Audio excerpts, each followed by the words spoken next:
Just think.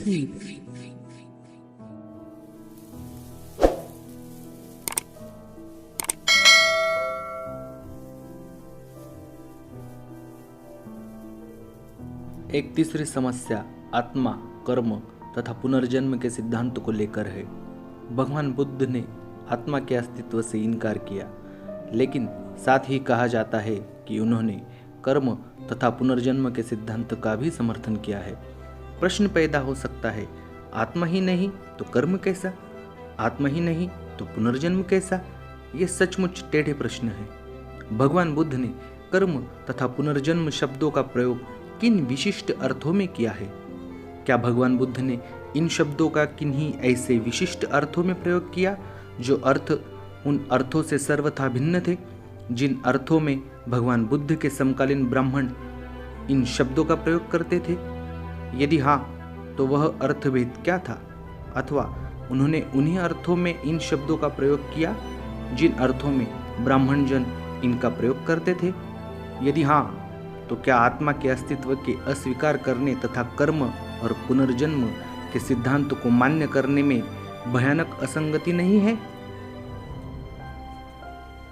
एक चौथी समस्या भिक्षु को ही लेकर है।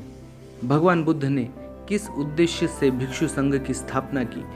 क्या उनका उद्देश्य एक समाज निरपेक्ष आदर्श मनुष्य का निर्माण मात्र था, अथवा उनका उद्देश्य आदर्श समाज सेवकों की रचना था जो इन सहायक के मित्र, मार्गदर्शक तथा दार्शनिक एक साथ हो? यह एक अत्यंत महत्व का प्रश्न है। इस पर बौद्ध धम्म का भविष्य निर्भर करता है। यदि भिक्षु एक संपूर्ण मनुष्य मात्र बना रहेगा तो उसका धम्म प्रचार कार्य में कोई उपयोग नहीं, क्योंकि वह एक संपूर्ण मनुष्य होने के बावजूद एक स्वार्थी आदमी ही बना रहेगा। दूसरी ओर यदि वह समाज सेवक भी है तो उससे बौद्ध धम्म भी कुछ आशा रख सकता है। इस प्रश्न पर गंभीरतापूर्वक विचार किया जाना चाहिए, सैद्धांतिक संगति बैठाने के लिए ही नहीं, भावी बौद्ध धम्म के हिताहित की दृष्टि से भी। मैं समझता हूँ कि मेरे द्वारा उठाए गए ये प्रश्न, जिनका उत्तर आप इस पुस्तक में पाएंगे,